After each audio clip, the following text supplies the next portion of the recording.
कई वीडियो में हम पहले ही इलेक्ट्रॉनिक विन्यास के बारे में बात कर चुके हैं और अब इस वीडियो में हम इस विषय पर अपनी समझ को और बढ़ाने वाले हैं और आयनों के इलेक्ट्रॉनिक विन्यास के बारे में विचार करके हम अपनी समझ को बढ़ाएंगे।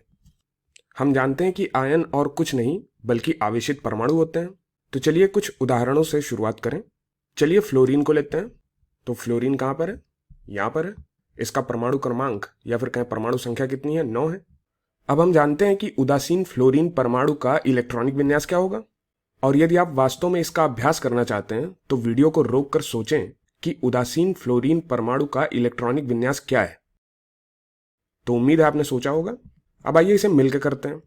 चूंकि एक उदासीन फ्लोरीन परमाणु में 9 इलेक्ट्रॉन होते हैं और हम अपने तत्वों की आवर्त सारणी का इस्तेमाल कर सकते हैं। तो सबसे पहले हमारे पास 1s में 2 इलेक्ट्रॉन होंगे, तो यहाँ पर 1s2 लिख लिया। और फिर हम दूसरे कोश पर जाएंगे, फिर इसके s उपकोश में 2 इलेक्ट्रॉन भरे जाएंगे, तो यहाँ पर 2s2 आएगा। तो अभी तक हमने 4 इलेक्ट्रॉन भरे हैं। अब हम दूसरे कोश के p उपकोश पर पहुंचते हैं, यानी कि 2p पर पहुंचते हैं, 2p उपकोश पर पहुंचते हैं। और चूंकि हम उदासीन फ्लोरीन परमाणु के बारे में बात कर रहे हैं तो हमारे पास उस 2p उपकोश में 1 2 3 4 5 इलेक्ट्रॉन होंगे, तो यहाँ पर 2p5 आएगा। तो यदि यह फ्लोरीन का इलेक्ट्रॉनिक विन्यास है तो आपके विचार में फ्लोराइड के लिए इलेक्ट्रॉनिक विन्यास क्या होगा? ये बस एक ऋण आयन है जिसमें एक अतिरिक्त इलेक्ट्रॉन है। तो वीडियो को रोकें और इसे ज्ञात करने का प्रयास करें।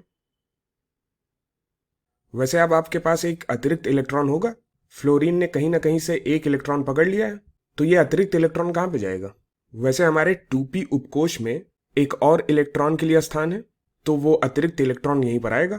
तो फ्लोराइड ऋण आयन का इलेक्ट्रॉनिक विन्यास होगा 1s2, 2s2 और 2p6। क्योंकि अब 2p में एक और इलेक्ट्रॉन आ चुका है तो ये 2p6 हो जाएगा। यहाँ पे 2p5 है, अभी एक इलेक्ट्रॉन और आ गया इसमें, तो यहाँ पे 2p6 हो गया। अब आइए एक और उदाहरण लेते हैं। मान लीजिए कि इस बार हम धन आवेश वाले कैल्शियम आयन के इलेक्ट्रॉनिक विन्यास का पता लगाना चाहते हैं। तो चलिए यहाँ पर Ca+2 लिख लेते हैं। तो आप इसे एक उदासीन कैल्शियम के रूप में देख सकते हैं जिसने 2 इलेक्ट्रॉन खो दिए हैं। अब आप इसके इलेक्ट्रॉनिक विन्यास के बारे में सोचें कि इसका इलेक्ट्रॉनिक विन्यास क्या होगा। तो वीडियो को रोकें और इसे ज्ञात करने का प्रयास करें। ठीक है, आइए इसे मिलकर करते हैं। तो इसे ज्ञात करने का एक तरीका यह है कि पहले हम एक उदासीन कैल्शियम ले लेते हैं।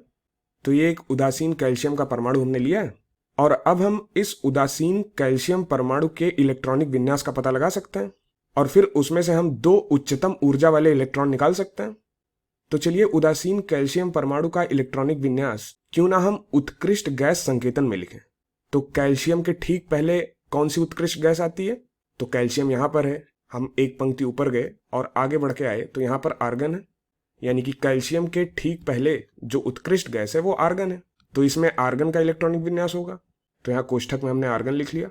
और अब हमारे पास चौथे कोश के लिए 2 इलेक्ट्रॉन बच रहे हैं और ये 2 इलेक्ट्रॉन 4s उपकोश में भरे जाएंगे। तो हमारे पास आर्गन होगा और फिर 4s2 होगा। अब आप क्या सोचते हैं कि यदि हम 2 इलेक्ट्रॉन खो दें तो क्या होगा? तो यदि हम 2 इलेक्ट्रॉन खोते हैं तो यहाँ 4s उपकोश में जो 2 इलेक्ट्रॉन हैं वो बाहर निकल जाएंगे और इसलिए यहाँ 2 धनावेश वाले कैल्शियम के लिए जो इलेक्ट्रॉनिक विन्यास होगा, यानी कि इस कैल्शियम धनायन के लिए जो इलेक्ट्रॉनिक विन्यास होगा वो आर्गन का इलेक्ट्रॉनिक विन्यास होगा और यहाँ पर 4s2 जैसी कोई चीज नहीं होगी। तो वास्तव में इसका इलेक्ट्रॉनिक विन्यास ठीक आर्गन के इलेक्ट्रॉनिक विन्यास के समान होगा। ठीक है, तो उम्मीद है यहां तक आपको सब कुछ समझ में आया होगा।